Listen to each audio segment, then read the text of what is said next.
हम पढ़ेंगे बेटा सेल। सेल में बस इंट्रोडक्शन करेंगे चैप्टर का। सेल क्या होती है हमारे पास, सेल क्या होती है? Cell is the basic unit of life. Cell जो होती है अपनी सबसे छोटी स्ट्रक्चरल और फंडामेंटल यूनिट होती है लाइफ की। ठीक है, तो what is cell? Cell is the basic unit of life, basic unit of life. ठीक है, उसके बाद आता है जो सेल है। सेल है अपने पास, वो लिविंग होती है या डेड होती है? मरी हुई सेल हो सकती है या नहीं हो सकती? मरी हुई सेल होती है बेटा। जो पहली सेल थी हमारे पास वो क्या थी? डेड सेल ही तो थी। और जो स्क्लेरेंकाइमेटस सेल्स होती है वो क्या करती है? वो भी डेड सेल होती है। तो क्या मरी हुई सेल्स काम करती है या काम नहीं करती है? मान लो सेल मर गई है तो वो काम करेगी या नहीं करेगी? करती है बेटा। जो स्क्लेरेंकाइमेटस सेल्स होती है फॉर एग्जांपल, वो क्या करती है? मैकेनिकल सपोर्ट प्रोवाइड करती है प्लांट को। ठीक है, तो उसके बाद आता है कि जो सेल होते हैं, जो भी लिविंग सेल्स होती है हमारी, वो क्या करती है? All living cells show metabolism, shows metabolism. ये आ जाएगी, ये स्टेटमेंट ट्रू है या फॉल्स है? तो ये स्टेटमेंट ट्रू है। जितनी भी हमारी लिविंग सेल्स होती हैं सारी क्या शो करती हैं बेटा? मेटाबॉलिज्म। मेटाबॉलिज्म क्या होती है? मेटाबॉलिज्म में दो होती है अपने, कैटाबॉलिज्म और एनाबॉलिज्म। कैटाबॉलिज्म और एनाबॉलिज्म। एनाबॉलिज्म होता है कोई भी चीज अपने पास बन रही है, और कैटाबॉलिज्म में टूट रही है, ब्रेक डाउन हो रहा है। ठीक है, तो उसको क्या बोलते हैं? मेटाबॉलिज्म। उसके बाद आती है बेटा डिस्कवरी ऑफ सेल। सेल कहां से आई, किसने डिस्कवर किया उसको? तो सबसे पहले हमारे पास एक साइंटिस्ट थे, रॉबर्ट हुक। कौन से साइंटिस्ट थे बेटा? Robert Hooke. इन्होंने कॉर्क सेल को डिस्कवर किया था। और ये जो सेल थी हमारी कॉर्क सेल, ये क्या थी? डेड सेल थी। ठीक है, और कॉर्क क्या होता है? कॉर्क जो होता है इसको हिंदी में बेटा पेड़ की छाल भी बोलते हैं। और कब किया था रॉबर्ट हुक ने कॉर्क सेल को डिस्कवर? कब किया था? 1665 में। ठीक है, उसके बाद आते हैं एक और साइंटिस्ट जिन्होंने लिविंग सेल को डिस्कवर किया था। वो कौन है? Anton von Leeuwenhoek.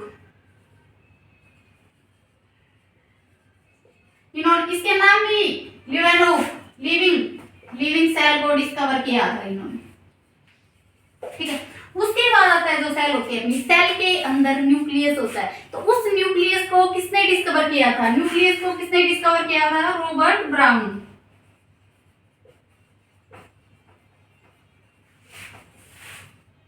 Robert brown ने किसको किया था बेटा? न्यूक्लियस को। ठीक है, तो देखो सबसे पहले क्या है? सेल क्या है? Basic unit of life. फिर जो लिविंग सेल होती है, डेड सेल होती है। डेड सेल क्या काम करती है? वो मैकेनिकल सपोर्ट तो एटलीस्ट प्रोवाइड कराती ही है। उसके बाद आता है कि मेटाबॉलिज्म शो करती है। जितनी भी लिविंग सेल्स होते हैं हमारे पास, मेटाबॉलिज्म, कैटाबॉलिज्म और एनाबॉलिज्म, दो प्रोसेस होती है। कैटाबॉलिज्म क्या होता है? एनाबॉलिज्म क्या होता है? एनाबॉलिज्म में कोई भी चीज अगर बन रही है, कैटाबॉलिज्म में कोई भी चीज, किसी भी चीज का ब्रेक डाउन हो रहा है। उसके बाद है हमारे पास डिस्कवरी ऑफ सेल। सेल कहां से आई, कैसे डिस्कवर हुई, सबसे पहले किसने उसको बताया? तो पहले साइंटिस्ट कौन थे अपने पास? रॉबर्ट हुक, जिन्होंने 1665 में डेड सेल को डिस्कवर किया था। ठीक है, उसके बाद लिविंग सेल को किसने डिस्कवर किया बेटा? Anton von Leeuwenhoek. उसके बाद आता है सेल के अंदर जो न्यूक्लियस होता है, न्यूक्लियस को किसने डिस्कवर किया? रॉबर्ट ब्राउन ने। ठीक है, उसके बाद आती है अपनी सेल थ्योरी। सेल थ्योरी किसने दी थी?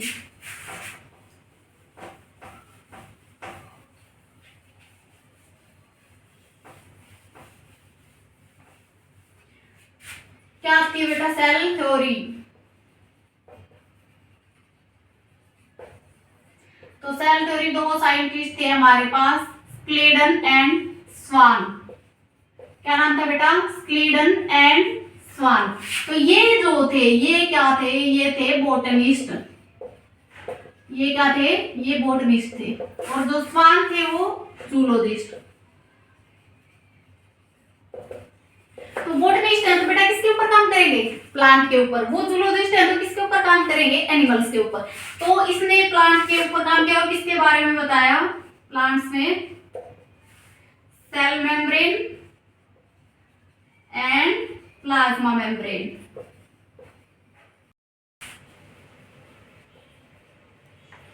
Plasma membrane. उसके बाद स्वान क्या थे अपने, जूलॉजिस्ट थे। जूलॉजिस्ट थे, किसके ऊपर काम किया, एनिमल सेल के ऊपर।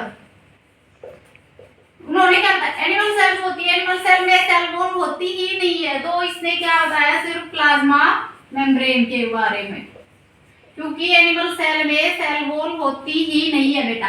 ठीक है, उसके बाद आता है हमारे पास कि ये जो दोनों थे ये फेल हो गए थे ये चीज एक्सप्लेन करने में कि सेल डिवाइड कैसे कर रही है।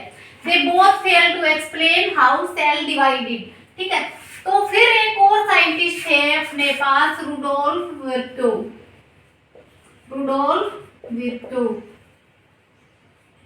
इन्होंने एक कंसेप्ट दिया था कि जितनी भी सेल्स हैं हमारी वो कहां से आ रही हैं, प्री एग्जिस्टिंग सेल से। ओमनिस सेलुला ई सेलुला, ओमनिस सेलुला ई सेलुला, ये बताया था रुडोल्फ विर्टो ने। इसका क्या मतलब है कि जितनी भी सेल्स है हमारे पास वो सारी कहां से आ रही है, प्री एग्जिस्टिंग सेल से। ठीक है, तो इन तीनों ने मिलके, सिल्डन, स्वान और रुडोल्फ विर्टो ने मिलके सेल थ्योरी को फॉर्मुलेट किया था। ठीक है, और ये जो प्री एग्जिस्टिंग सेल वाला कॉन्सेप्ट है वो सेम कंसेप्ट इवोल्यूशन चैप्टर में लुईस पास्चर ने दिया था। ठीक है, फिर उसके बाद आती है कुछ कॉमन पॉइंट जो सेल में हमें पढ़ने होते हैं, जहां से क्वेश्चन आते हैं।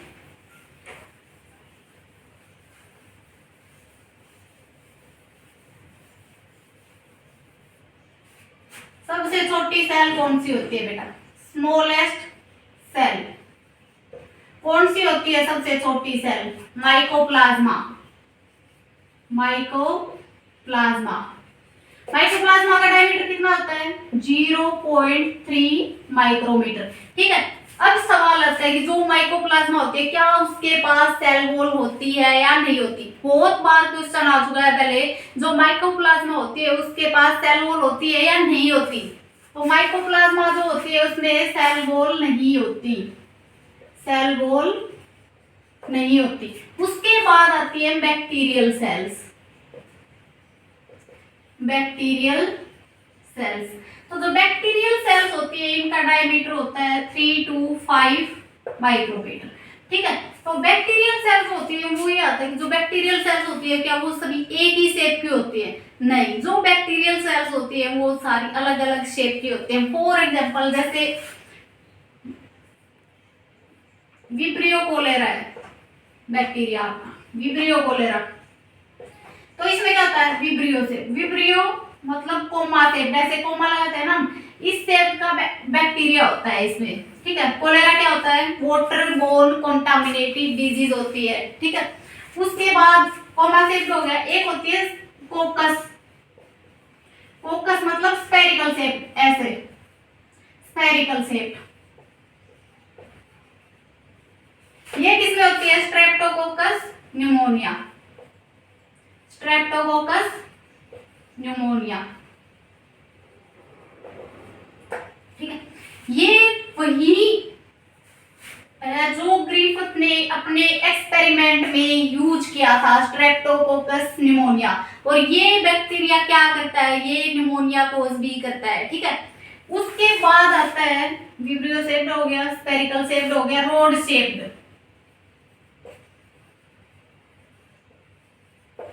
जो रोड शेप्ड होते हैं वो कैसे दिखते हैं बेटा, रोड होती है ना, आपने जो रोड देखी है ना सबने, ऐसे ही रोड शेप्ड बैक्टीरिया होते हैं। बैसिलस, बीटी बैसिलस थ्रूंजेनेसिस,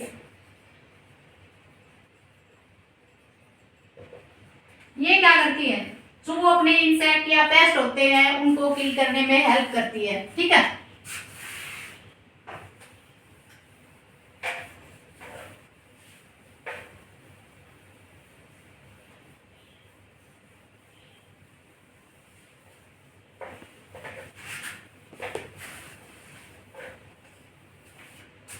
तो ठीक है, इतना बेटा आ गया। देखो सबसे पहले हमने क्या पढ़ा, सेल। सेल क्या होती है, बेसिक यूनिट होती है लाइफ की।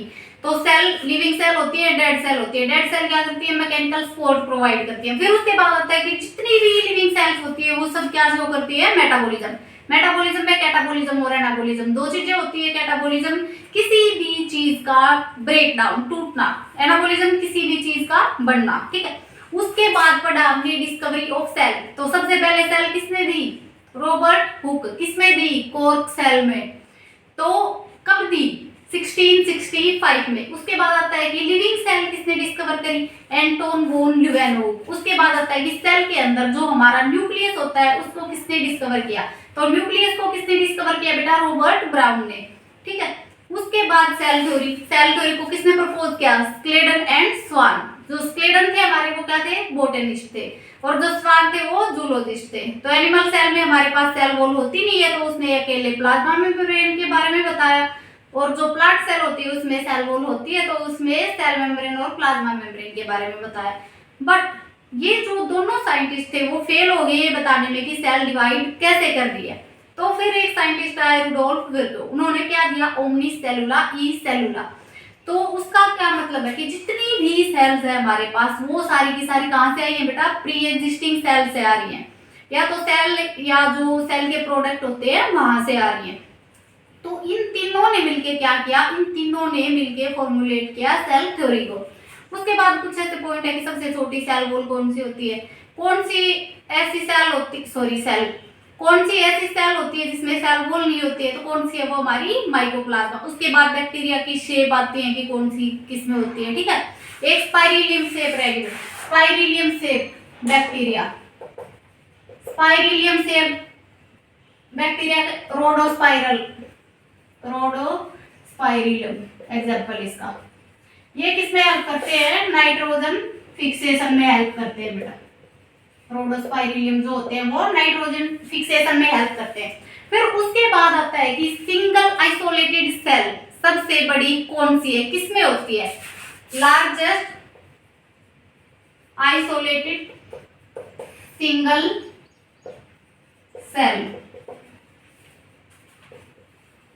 किसमें होती है? ओस्ट्रिच एग, ठीक है। बहुत बड़ा अंडा होता है उसका, बहुत बड़ा, इतना बड़ा तो उसका योग होता है, उसको तोड़ने के लिए बेटा कई बार हथौड़े का यूज करना पड़ता है, ठीक है। तो ये कुछ बेसिक चीजें थी हमारी सेल के इंट्रोडक्शन में। Thank you.